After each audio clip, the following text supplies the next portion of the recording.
Hey everybody, it's Jen Lefforge. Welcome back to Joyful Living.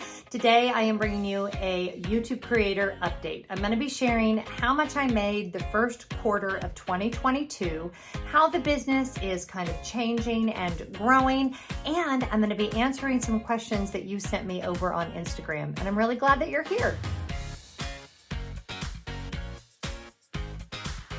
It's probably good whenever I do these creator updates to give kind of some background about my origin story, right? So I had a 25-year career. I was in ministry for a while. I was a pastor for 10 years, and then I was an operations manager for a large storage and organizational chain for a few years. I loved my jobs. I had a very fulfilling career, but a few years ago, I realized that I was done working for someone else. I wanted to start my own business. I wasn't sure what that was going to look like, but I started documenting traveling and home organization on YouTube. That has now turned into my business, and it is how I make my living. So I am now officially, and have been for about a year and a half now, a full-time content creator, which is how I self-identify. I've identified as different things over the years. I used to call myself an influencer. I really dislike that word, especially since I'm trying to really veer away from too much consumerism. I actually don't do sponsored posts. I don't work with brands very often. That is by choice. I prefer to make my money in other ways, and I'm going to get into that in just a minute.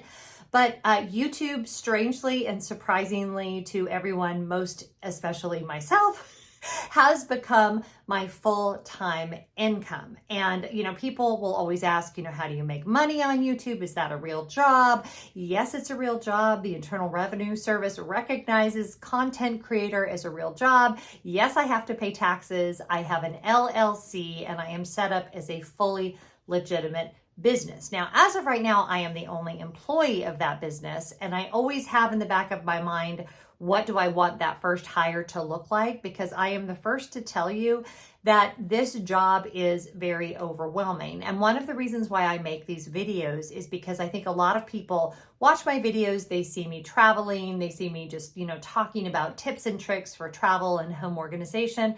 And it looks like a lot of fun. And I'm telling you, it is a lot of fun. I love my job. I am super fortunate to be able to do this, but it is work. And there are parts of it that are a lot of work. And there's a lot of moving pieces to just keep track of. Some weeks I do better at that than others, but eventually I would like to have at least one other person on my team. So what I want to do today is kind of go over my business model, how I'm currently making my income, how much I made on Google AdSense in the first quarter of 2022. Well, actually current. So, basically where are we? January, February, March, April, and some of May. So like the first 4.5 months. So a little more than the first quarter. Some changes that are coming to the business that I'm super excited about. And then I'm going to get to some of your questions that you sent me over on Instagram. So whether you are a YouTube creator or if you're interested in becoming a YouTube creator, or you're just like fascinated with the process of being a content creator, I'm super excited to have you here. Now, keep in mind that it is very difficult to make this your full-time job. I know that it's really easy to look at a YouTuber that starts and then they're like instantly making $50 million or whatever the case may be. That is by far the exception and not the rule. And I feel like in the YouTube world, you have tiny creators, then you have that, really it's more of a hobby or a side hustle. Then you have medium to large creators like me, where it's either a part-time or a full-time income, but it is a viable business. And then you have like the mega YouTube stars. And I'm going to answer a question about fame close to the end of the video that I think is super interesting. I am very content at the size and the space that I currently occupy. I am definitely a small to medium-sized YouTuber. It's actually, I believe, less than 1% of YouTubers, it is their full-time job and they're able to eke out a full-time living. So I do feel very fortunate with the various income streams that I'm able to do that. But I'm the first to tell you, if I was only relying on AdSense revenue, I could not do this as my full-time job. There would be no way. There's just not enough money in it. So sometimes these videos serve as a bit of a reality check in that realm as well. So since that's probably why a lot of you clicked on this video. Let's jump into that first. Now I'm going to start with my Joyful Living channel, and I'm going to show you a graphic. I just screenshotted this a couple days ago, so this is kind of January up until today as I'm filming this video, which is what is today? May 6th. I'm not sure when it will go up, probably like May 8th. But if you look at this, this is my channel that you're watching now. I have just shy of 16,000 subscribers, and I've had since January 308,000 views, 37 hours or 37,000 hours of watch time. I've gained almost 4,000 subscribers, and I've made $2,722.96. Now, that is pretty average for me. It has not been a super lucrative first part of 2022, and it's been honestly a little bit frustrating. When you make AdSense money on YouTube, there's several different factors. Obviously, the more views you get, the more money you're going to make, but that's not the only factor, because some months I will have more views and my income will go down. And that's because it all depends on how much advertisers are spending on advertising. So every time I put up a new video, there's this little computer game that goes on where advertisers bid on having their ads on my channel. So the ads that you watch, I don't have any control over. That is established by YouTube. And certain months, for instance, November, December are always really good. Usually back to school is really good. Advertisers have a lot of money to spend on advertising, and it also depends on the type of content that I'm doing. For instance, January, I usually do really well with like home organizational content. If you think about it, it makes sense. They're trying to lean into the habits of consumers, and it's all about selling that ad space. Where it can be frustrating as a YouTube creator is even though your views may be the similar or even growing, your income doesn't necessarily coincide with that. I've been trying to figure out like when my best months are with the two channels. It's been a little challenging because with the global pandemic, I feel like the numbers from the last couple years are fairly skewed. So I'm really going to be looking closely to compare this year over next year to see if there are certain months where the content does way better. How could I leverage my content better in that regard? So I'm always keeping an eye on these analytics, and it's not as simple as just creating great content. You have to create great content. You have to be strategic in what you post and how you post. And then you have to be really good at things like editing and metadata. So it's a full skill set. It took me a long time to learn everything that I know how to do now. And I'm always constantly learning for myself, learning for my clients, because I also work as a YouTube consultant. And it's a big job. It's a full-time job. It's actually more than a full-time job, but I do the best I can, and I love what I do. So, not a lot of people can say that. And now we're going to look at my bigger YouTube channel, which is Lefforge. This was my original channel. It's over 4 years old, and it was 4 years old in March. It has had similar numbers, actually, even though it has far more subscribers. I'm at almost 26,000 subscribers on this channel.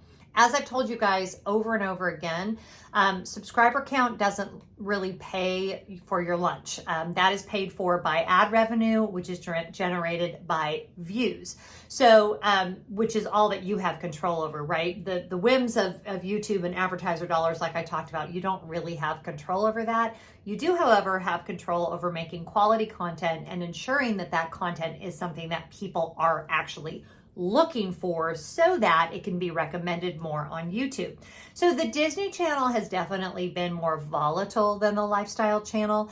I was very fortunate that I started the lifestyle channel before the pandemic. It had huge growth, obviously, because people were home, they were looking for that content. And the Disney channel has really picked up in the last couple months as more and more people are traveling and, making Disney plans and all of that. I got 327,000 views on this channel, 47.8 thousand hours of watch time. I gained 2.4 thousand subscribers, and I made $3,482. Now, granted, keep in mind, this is all since January. So I've been very happy with this channel. Disney content is kind of frustrating because, again, you could get the exact same number of views month over month, but if advertisers aren't spending money on ads, you're not going to make as much money. So I have been consistently making from AdSense revenue alone combined, because YouTube pays me in one check, anywhere between $1,400 and $1,800 for all of 2022 so far.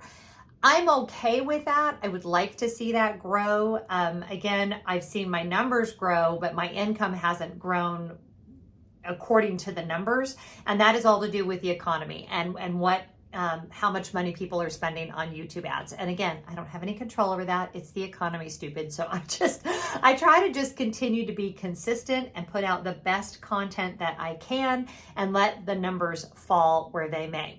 Now, let's talk about income sources. And I've talked about this before. I'm not going to go into all of the other numbers, although my Patreon is an open book. You can go to patreon.com/JenLefforge, and it's right there in front of God and everybody exactly how much I make every month on Patreon. Now, I chose to do Patreon instead of sponsored videos. I am at a size now on both channels where I could very easily start doing sponsored videos. I decided I did not like that for myself as a business model. I much prefer the community I get from my patrons, the personal nature of it. I like that I'm not, at the whim of an advertiser. I'm not chasing down sponsors for payment. It just feels a lot more warm and cozy and kind of how I wanted my business to feel. So I'm super happy that I chose Patreon instead of doing sponsored videos. I do affiliate income, but my affiliate income is very minimal. As you may have heard from me, especially if you're an avid watcher of this channel, I'm shifting away from consumerism quite a bit. I'm trying to reuse things that I already own, trying not to purchase new things. I'm trying to upcycle clothing to make it a little more modern. I'm trying to buy more secondhand. This top I have on, by the way, is from Saks Fifth Avenue. I bought it on ThredUp, not sponsored, but I'm trying to be a lot more conscientious about my spending and about my consumerism for a variety of different reasons. So affiliate marketing is not at all a large portion of my income. And then the other portion of my income that has been growing is my YouTube consulting. Now, if you want to hire me to be your YouTube consultant, you're more than welcome to reach out to me. I will put a link down in the description box on how you can do that. I charge $250 for your first hour and then $100 or $150 per hour after that. And although I haven't gained a lot of clients, I have a lot of my existing clients coming back for more of those follow-up hours. So my consulting income has definitely grown in the first quarter of 2022, and I'm super, super proud of that. So overall, the business is healthy. It is not quite where I want it to be. I actually am in process of getting my trademark done, which I'm super proud of. My lawyer, Aiden Durham, her channel is All Up in Your Business, and I will put that down in the description box if you want all kinds of YouTube legal advice, because I find that that is the piece of things that people are the least educated about. They don't understand that it's a business. They don't understand that you are responsible for paying all of your own taxes. I was very excited because this year, again, I was able to contribute to my SEP, which is my retirement program that's available to self-employed people. So that was a huge deal for me. I have to pay Social Security taxes. It is a legitimate job and all of the things that go along with it. But as opposed to if you worked for a separate company, you would have an HR department that would take care of all that for you. I have to take care of it myself. Now, I'm super fortunate in that my health benefits are through my husband's employer, but obviously if you don't have that, that's another thing you would have to purchase on the open market. So although I can throw out these numbers and say, this is how much I made from Google AdSense, keep in mind, I have to pay taxes on that money, and I pay a 25% tax rate. I have to pay for upkeep. I have to pay for the highest internet. I have to have the best computer. I have to have the best phone. So there are a lot of expenses associated with the business. So although I wouldn't do anything else with my time, I will say that you have to be very dedicated and want this. You have to work very, very hard to eke out a living. And again, we're going to talk about famous YouTubers and what that looks like when I get to the questions in just a minute. So yeah, that's sort of the state of the business. It's changing slightly. I did add the podcast, which I am loving from the collaboration standpoint. It is super fun. The podcast does take me an additional 3 to 4 hours per week. So that's not nothing, even though Liam is doing most of the producing. By the way, if you want to go and listen to the podcast, we just had a new episode go up. We have new episodes go up every Saturday at 9 a.m. I would love for you to go and listen. I do the premiere here on YouTube, and then we're always in the chat, and you can also listen to it wherever you listen to podcasts. It's called Unlimited Time Magic with Jen and Liam.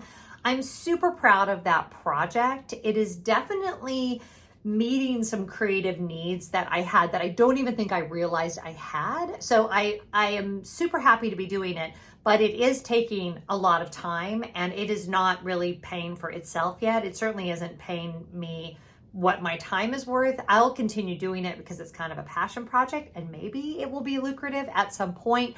But for now, that's just kind of in its infancy. Down the line, I would like to develop a product line, which is why I am pursuing the trademark. Not sure yet what that's going to look like. I'm definitely taking things very, very slowly. I am, as you probably know, very committed to my family, to my volunteer work, to my dogs, to my home. And I really don't want to get back to where I'm working 50 or 60 hours a week. I work about 30 to 35 hours a week, and I could work much, much more than that, but I choose to keep it that way, which means that my business doesn't grow quite as quickly as it could.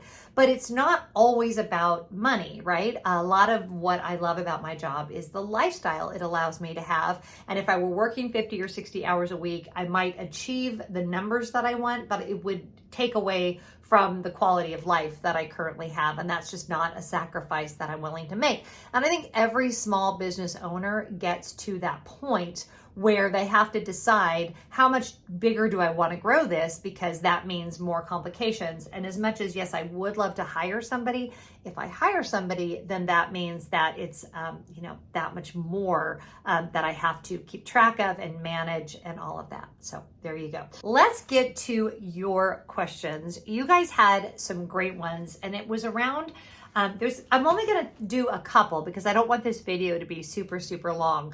But several of you had editing and thumbnail questions. My friend Anna asked, how do you get rid of the background when you do your thumbnails? How do you do your thumbnails? My friend Cindy asked, how do you do your editing? How did you learn how to edit? So let's talk about all of that piece of things, because I did have to learn all of that completely on my own. I do all my editing in iMovie. I learned iMovie on my own. Cindy asked, do I have any YouTube creators that will teach you how to do iMovie? Unfortunately, I really don't. I learned it by doing it, and it used to take me about 5 hours to edit a video. Now I can do it in less than 30 minutes. My proficiency has gotten so much better. Someday it would be great if I could outsource the editing process, but I actually really enjoy it. But iMovie is one of those things, I think it just takes a lot of practice. At least it did for me, because I had never used any software like that ever in my life. So it's been a big learning curve, but I promise if you stick with it, it is very intuitive. You absolutely can figure out iMovie, and I think you'll be really happy with it.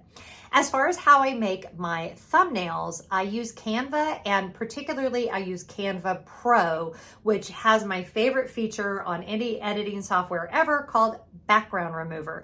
And that is where you can remove yourself from, if I have like a dramatic picture, like something, a face that I've made, a still frame, I can then remove the background and I can superimpose that on, like for my Disney Channel, a picture of the castle or just a white background so that the graphics really pop.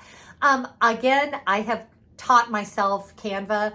I am not a graphic artist. I play with my thumbnails a lot, but I will say thumbnails are the key. I was watching a Q&A with Shay Whitney, who's a YouTuber that I really admire. I don't necessarily love what she talks about because it's very consumer oriented and fashion oriented, but as a business person, I love the way she runs her business. And she was doing some Q&As on Instagram, and she said she won't even film a video unless she has a really solid idea for a thumbnail. And I am moving more in that direction. I am seeing huge benefits from that. Your thumbnail is your calling card. Your thumbnail is your book cover. Your thumbnail is the most important thing. And although we don't want to do clickbait where we're promising something that we're not delivering on in the video, it is okay to have a headline that grabs people's attention. You should do that. You should want people to click on your video.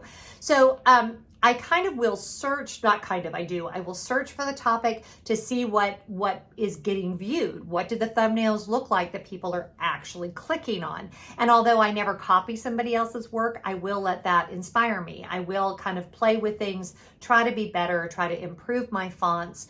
This is definitely a work in progress for me, and I definitely have a long way to go, but I put more time into my thumbnails now than I ever have. There's a lot of noise out there. There's a lot of competition for that click, and you want your thumbnail to stand out in the crowd. And then the other question I want to get to, actually two questions. This one I get asked a lot, and it was about how do I handle haters online? And the truth is, I am still a work in progress in that vein. I just happened upon some things that were said about me online that were really, really nasty. And I just have to remember who I am. I have to remember that I am a child of God, that I am loved, that I am valued by the people in my life, and that I am putting my best out into the world, and that I'm a very flawed human being. What was funny about some of the criticism that I read online is it wasn't that it was wrong. Like, some of it was spot on. Do I love that someone said it basically behind my back? Of course not. But you have to remember who you truly are. I will say this is not for anyone who is incredibly insecure or faint of heart, because people will be mean and you do have to have a tough skin. But I think having supportive people who know who I really am, regardless of what is said about me, helps with that tremendously. And then as far as like haters and comments and things like that, those are pretty easy to just slough off because they don't know me, they don't know my heart.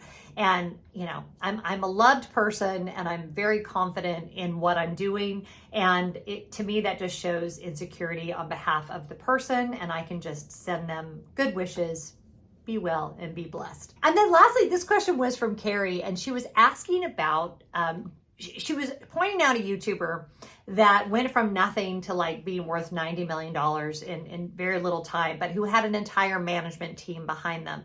And she was asking, do I feel that that kind of PR, marketing, managing machine is necessary for YouTube fame?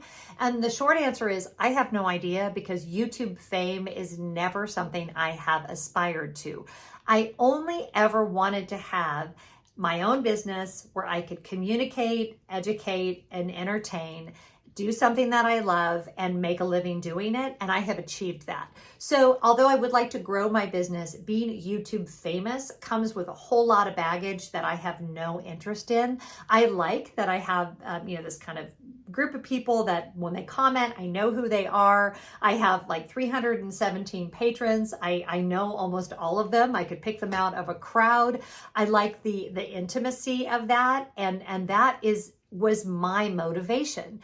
If you're getting into YouTube to be famous, yes, I suppose that is something you would want to do. But I think it just depends on what your motivation is. One of the things that kind of bothers me about the creator economy is I feel like the focus is either on tiny YouTube channels or on huge YouTube stars.